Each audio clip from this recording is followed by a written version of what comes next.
প্ৰথমতে তোমালোকে ব্ৰাউজাৰত মোবাইলত লেপটপৰ ওপেন কৰিবা তাৰপিছত ইয়াত চাবা Assam higher secondary first year online admission আছে ইয়াত ক্লিক কৰিবা মই বাৰু লিংকটো ভিডিঅ'ৰ ডেছক্ৰিপশ্যনত দি দিম তাৰপিছত তুমি স্ক্ৰল ডাউন কৰি তলত আহিবা অহাৰ পিছত ইয়াত চাবা HS first year admission link ইয়াত তুমি ক্লিক কৰিবা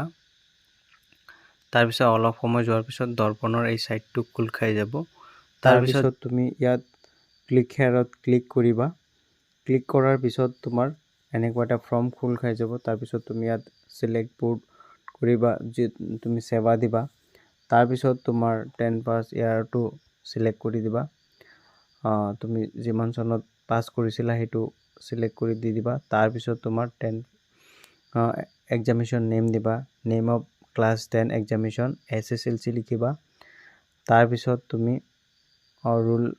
অফ ক্লাস 10 এক্সাম তোমাৰ যেটো ৰুল আছিল হেতু লিখিবা B22 তাৰপিছত যি আছিল হেতু দি দিবা তাৰপিছত তোমাৰ নং যেটো আছিল হেতু তুমি লিখি দিবা নং লিখাৰ পিছত তুমি তলত আহিবা ইয়াত মাৰ্ক অফ 10 তুমি 600ৰ ভিতৰত কিমান নম্বৰ পাইছিলা সেই নম্বৰটো তুমি ইয়াত ফিল কৰি দিবা তাৰপিছত ইয়াত টোটাল মাৰ্কসটো জানাই 600 তুমি 600 ইয়াত দি দিলা তাৰপিছত পাৰ্সেন্টেজটো অটোমেটিক লৈ ল'ব তাৰপিছত তুমি তলত আহিবা ইয়াত চাবা তোমাৰ নিজৰ নামটো ক্লাস 10 ৰ সাৰ্টিফিকেট যেনেকৈ আছে ঠিক তেনেকৈ লিখি দিবা তাৰপিছত তোমাৰ ডেট অফ বাৰ্থটো ইয়াৰ পৰা সিলেক্ট কৰি ডেট অফ বাৰ্থটো দি দিবা ডেট অফ বাৰ্থ দিয়াৰ পিছত তোমাৰ মাকৰ নামটো ইয়াত লিখি দিবা লিখি দিয়াৰ পিছত তোমাৰ গাৰ্ডিয়ান যি হয় তাৰ নামটো তুমি লিখি দিবা তাৰ পিছত তোমাৰ ইমেইল দিলে হ'ব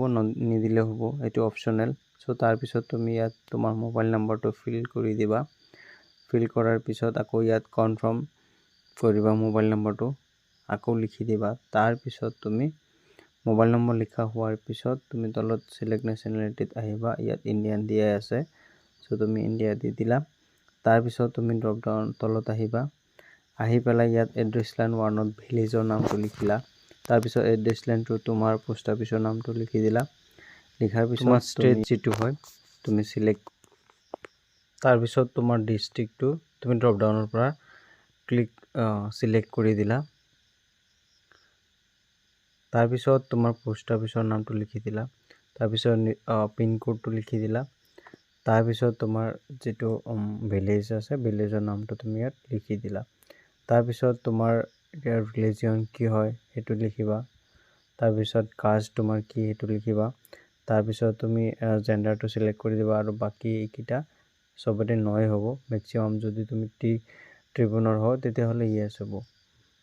তাৰ পিছত তোমাৰ ইয়াত কিবা স্পৰ্টছৰ সাৰ্টিফিকেট या এনসিসি আছে যদি ইয়েস কৰিবা নহলে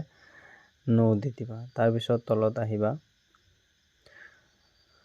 ইয়াত তোমাৰ photo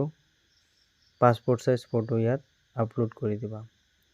passport size photo upload কৰাৰ পিছত তোমাৰ 10ৰ মাৰ্কশিটটো ইয়াত দি দিবা তাৰ পিছত যেহেতুকে মই গেপছৰ ফিলআপ কৰি আছো সো মই গেপছৰটো দি দিলো তাৰ পিছত তোমাৰ ইয়াত যেহেতুকে এইচসি দিছো সো এইচসি সাৰ্টিফিকেট ইয়াত আপলোড কৰি দিলো তাৰ পিছত তুমি নিজে ইচ্ছা মতে এটা 4 ডিজিট পিন সিলেক্ট কৰিব লাগিব সো তুমি নিজৰ ইচ্ছাত এটা পিন সিলেক্ট কৰি তাৰ পিছত হেয়াৰ বাই সিলেক্ট কৰাৰ পিছত তুমি ইয়াত প্ৰিভিয়াস টু নেক্সটত ক্লিক কৰিবা তাৰ পিছত এনেকৈ এটা ফৰ্ম ওলাই আহিব তুমি এটো ভালকে চাই দিবা সো শেষ হোৱাৰ পিছত তুমি ইয়াত নেক্সটত ক্লিক কৰি দিবা আৰু অলপ সময় ব্ৰাউজিং হোৱাৰ পিছত তোমাৰ নেক্সট পেজত লৈ যাব সো এনেকুৱা এটা ড্যাশবোৰ্ড আহি যাব তাৰ পিছত স্টেপ 1 স্টেপ 2 তোমাৰ কমপ্লিট হৈ গল তুমি স্টেপ 3 তুমি চাবা ইয়াত ফিল্টাৰ কলেজৰ নাম বা তুমি ইয়াত সাৰ্চ কৰিব পাৰিবা তো ইয়াত যেটো কলেজত তুমি এডমিশন ল'ব বিচাৰা সেই কলেজৰ নামটো ইয়াত সাৰ্চ কৰি দিবা সাৰ্চ কৰাৰ পিছত দেখাৰ পিছত তুমি সাৰ্চত ক্লিক কৰিবা তাৰ পিছত সেই কলেজৰ নামটো